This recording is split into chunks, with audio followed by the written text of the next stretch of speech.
as we speak right now in our very own Keene, New Hampshire, they are having a city council meeting, and at that particular meeting, the BearCat is coming back up. Now, for longtime listeners of the show, you know that here in Keene, we were one of the first places, probably the first place in the entire country, that has opposed the BearCat. There were people that came out in mass numbers to oppose this monstrosity. Now, Mark, what is the BearCat? The whole thing with the BearCat's kind of swept. What is a BearCat? A BearCat is a attack van, bulletproof attack van with a turret on top. Now, by a turret, I don't mean a gun, but it's a protected area from which someone can shoot. So, well, they can mount a gun up. They can mount a 50 cal up there. They can? Yep, yeah, that's when they use it in Iraq, but they mostly use it here in the United States. I believe plenty of police departments have mounted a machine gun up there. A 50 cal. I don't know if it's a 50 cal, but they've mounted some kind of damn machine gun up there. Well, that's crazy. But Keene has not done that to it, but they do have this big tank truck thing that it's certainly an attack van, right? Ram through walls and insert it has a gas dispenser. It's crazy. Yeah, they've got gun ports on it. So Keene was the first place, kind of in the history of the this federal program that essentially offers these BearCats and now MRAPs, these mine-resistant vehicles, up to local police departments. And in this case, the Department of Homeland Security that funds it. So they take federal tax dollars, they spend $300,000 roughly at this company called Lenco, and then Lenco ships out one of these machines to various police departments. Over 300 of these have been distributed, and that number was as of 2 years ago. So maybe it's 400 now. I don't know what the total is. But it's a lot of damn BearCats all over the place. Keene had a great pushback. The head salesman was asked to come out here from Lenco to try to save the sale. And he did. He saved the sale, despite, a couple hundred people coming out to the city council meeting to pack the council chambers in opposition. Like 95% of the people were opposed to this thing. The 5% that were in favor of it were police and friends and family of the police. So they came out, they opposed this thing. The city council voted overwhelmingly for it. They voted in favor of the police, despite what people wanted, what people were being very vocal about. Normally, it's hard to get people in anywhere to care about a local political issue. That's true. Now, the city councilor that did this, actually, you spoke to him today, was it? And yeah, that was something that was sort of a private conversation, but yeah, he and I had a talk about how to sort of maximize the impact of this. And he asked you not to come. It's kind of a private conversation, okay. And I would appreciate you not talking about that. So anyway, since you've already blown it, Mark, yeah, he did ask me to not come to the meeting. Well, yeah, and I thought that was important to point out that, that look, the political activism that we do here that you do here in New Hampshire has its like a two-sided sword to it. Mm-hmm. He said that he felt that the reason you just keep revealing more of this private conversation. Go ahead. I don't know what else to say. You're going to do it all right now, so go ahead. Isn't it important to point out that if you S the bed, that people are going to point out that you've S the bed? So I don't know what I'm. What are you talking about? S the bed? Okay, so he said that he felt like he would have had 5 more votes, and he got no votes. That's not true. He had 4 votes. He did have 4 votes? That's right. So he felt like he would have won in getting rid of the BearCat if it hadn't been for the support, I'm using air quotes here, of Free Keene, your organization, right? That's what he said. Okay. So I'm sorry that I revealed something I didn't realize that I wasn't supposed to, but, people need to know that there's consequences to combative activism. Okay. So since you went there, I was just going to talk about BearCat as an issue and, what's happening with it being proposed to being removed and returned by the Keene City Council. But since you wanted to make this a political issue, anyway, I don't think it's a political issue. I think it's important to point out. Well, first of all, that's his interpretation of what happened. Just his. And obviously, if you're going to do activism that is a threat to the state, then the people who are in the state aren't going to like that. And he also pointed out, since we're revealing the contents of the conversation for everyone to hear who's listening to the radio in Keene, New Hampshire tonight, that he also pointed out that the city councilors are cowards. And that's true.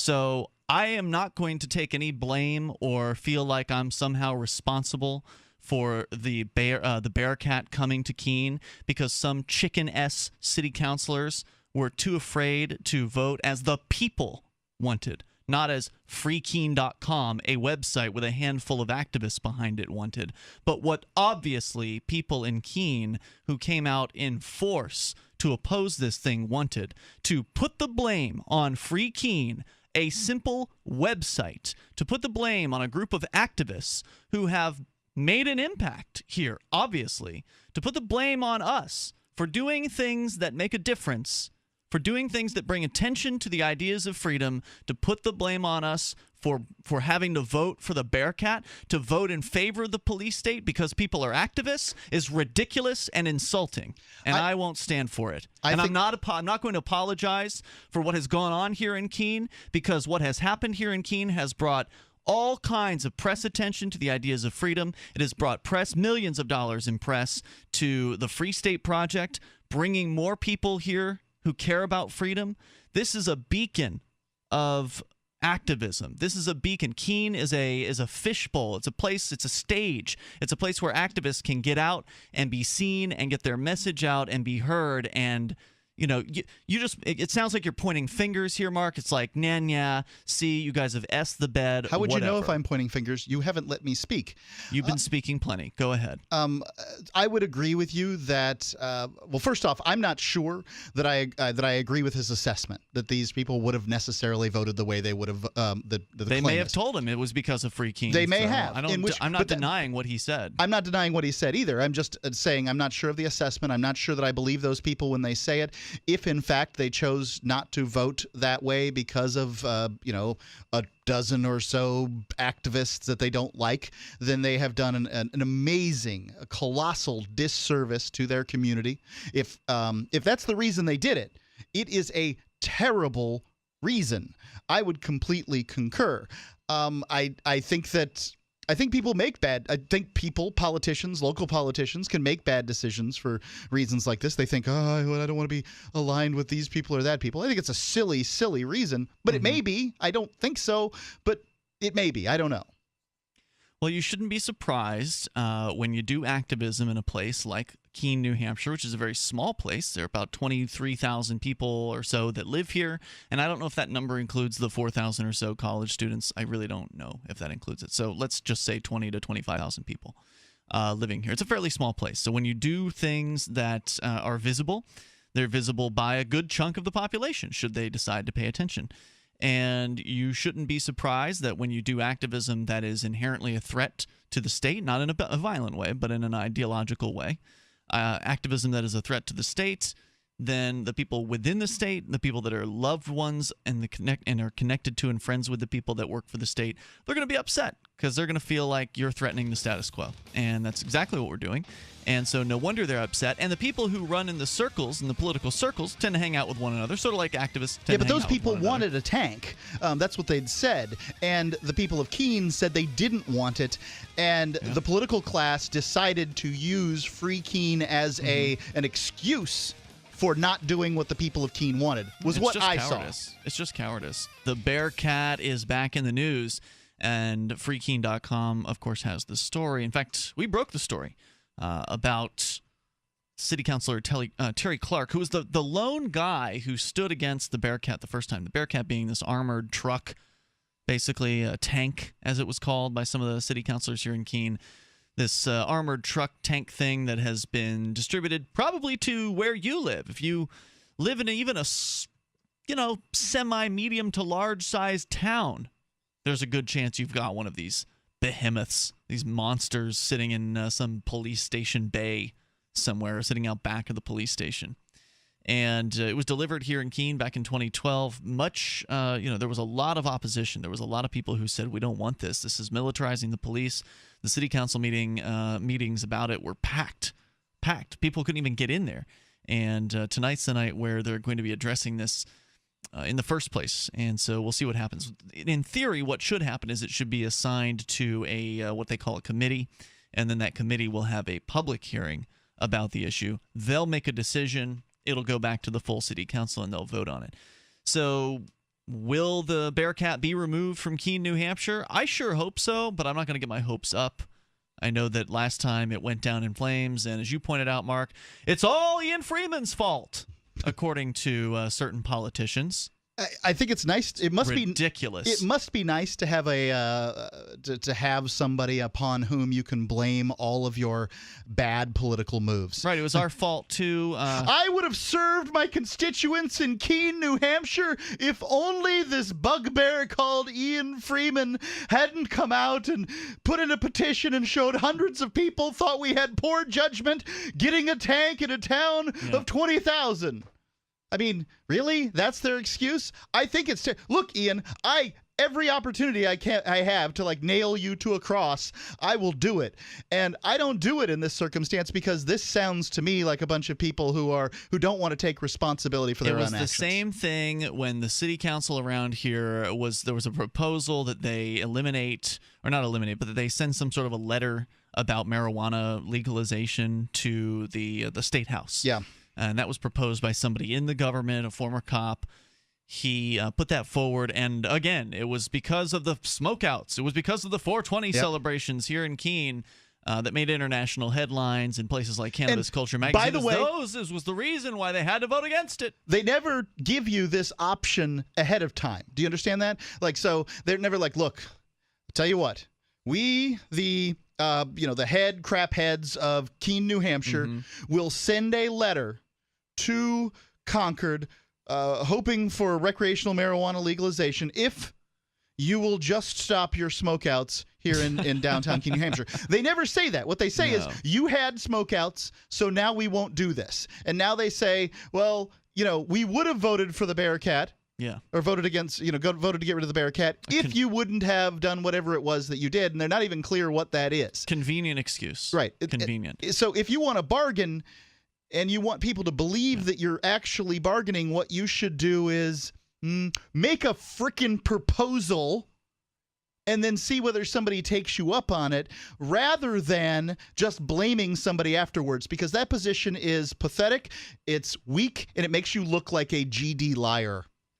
So yeah, Terry Clark did have a conversation with me today, and he didn't ask me to keep it a secret, but it seemed to me like something that probably should be kept on the down low. Now I wasn't here. You've blown it wide open, Mark. I wasn't there for it. So you threw Terry under the bus tonight, so he's. I haven't thrown him under the bus.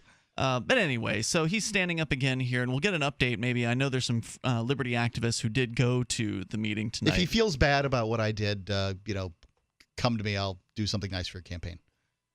That's true. He is running for office up here. Anyway, so the proposal's coming up, and we'll see what happens. We'll let you know. I'm hoping it works out. In fact, what I've learned today was that he didn't even know about the Davis thing. We talked about Davis, California, just the other night on how they have voted, the city council there has voted to get rid of the MRAP, this mine-resistant armor-protecting thing, basically an armored personnel carrier. And they voted to get rid of this thing. And I thought maybe he was inspired by that. I thought Terry had perhaps seen that news story and thought, okay, well, if they can do it there, we can do it here. Turns out he hadn't even heard about it.